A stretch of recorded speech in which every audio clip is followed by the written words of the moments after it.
Here's a small segment from the Pre-Patch Podcast. Enjoy. Bill was playing Hey. some Resident Evil 4, or I guess not Bill, it was a witch doctor. I was playing some Resident Evil 4 Separate Ways, which is the Ada DLC for RE4. Right.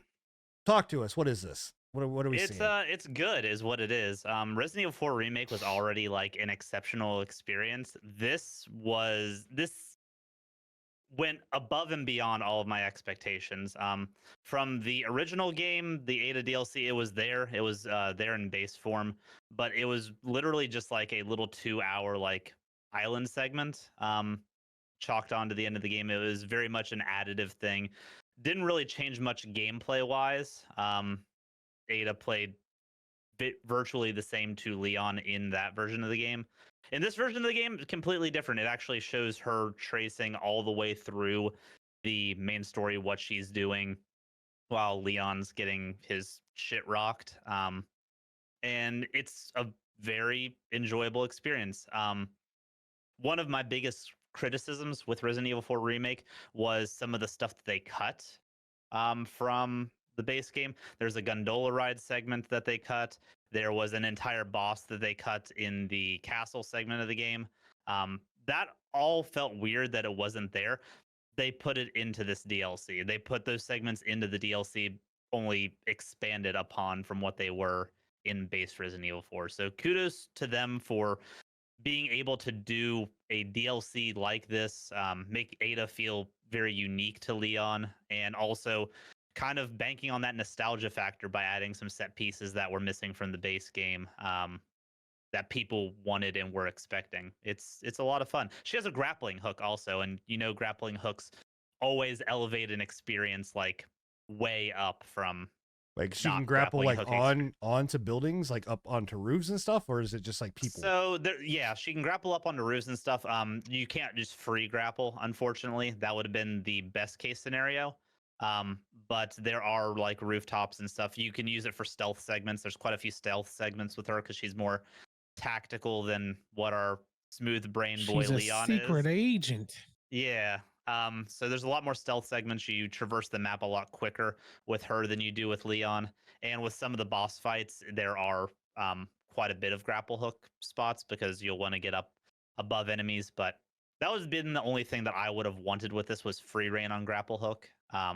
It's pretty limited in the scope of this game, with the exception of you can use it to, if you stagger an enemy, you can use the grapple hook to close the gap on them, so you don't have to run up to do your roundhouse kicks or your knife maneuvers. You can just grapple straight to them.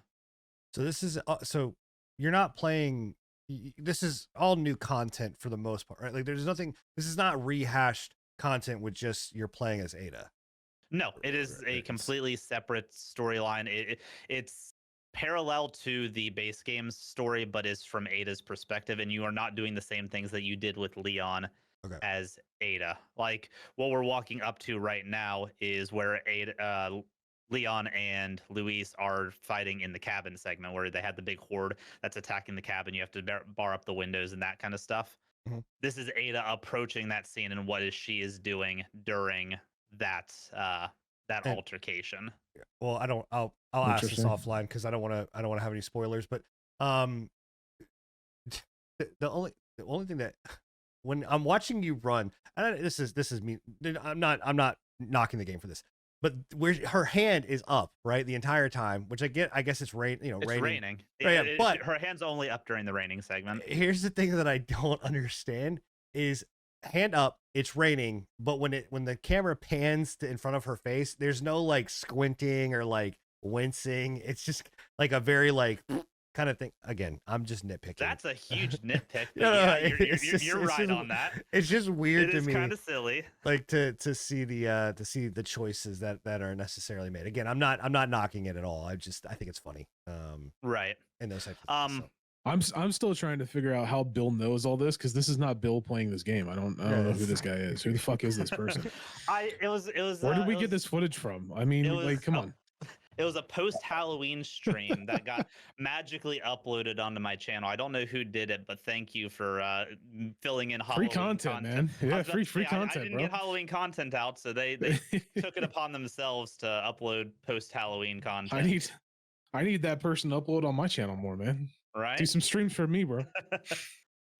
But no, the DLC is very good. It actually has several unique bosses to the game that were a lot of fun to fight. Like I said, one of them was a rehashed fight from original Resident Evil 4 that didn't make it into this game. They completely remade how that fight functioned, which was pretty cool. And then there's an alternate fight with some of the big bads that you fight as Leon, just in different forms. So And this is definitely recommend it if you enjoyed Resident Evil 4 remake. This is a steal. Honestly, it's about 7 hours worth of content for $10. oh, that's good. That's cheap. That's not bad. I was surprised. From what this gentleman here told me, he was expecting to get this done in one stream, and he did get it done in one stream. But he was expecting it to be a 3-hour affair that turned into 7. So He Wow. was expecting it to be a 3-hour tour, and then it turned into Gilligan's Island. yeah, Is exactly. that what we're trying? That is exactly what they're saying. This is showing some of the grappling hook stuff that you can do with it. Like I said, fairly limited. There's specific grapple points, but it is kind of cool to have that maneuverability and verticality. Yeah, to that's the pretty cool. style game. Because that's not something that you have with the first one. That's not something you have with Leon, right? Like No, it's pretty much you're on the ground, and that's what Leon's you a fucking boots get. on the ground, run them through kind of guy. She's Yeah. let's jump up over top of them and get the high ground.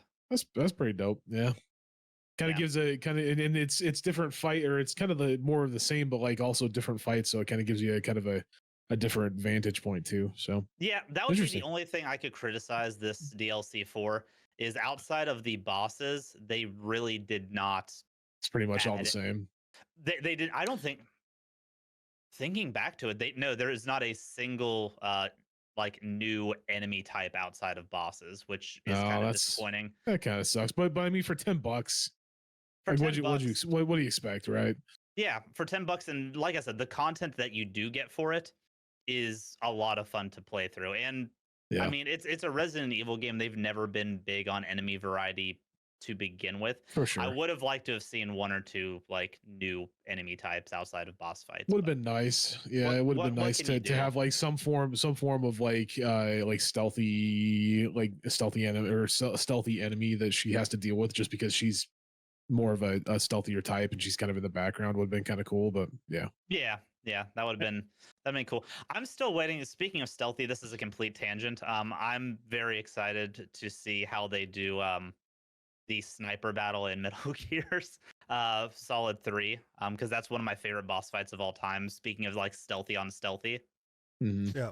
but So question, because as I'm watching you play this, like, does this feel, because Resident Evil always had like a feel of like, okay, cool, like there's also like a scarcity, like one of the things that makes the game more like high thrill, kind of elevates it, the horror aspect is also to like resource kind of thing. It looks like this is like a lot more like run and gun shooting kind of. I'm not necessarily as worried about my ammo, because like I see that this has got like 60.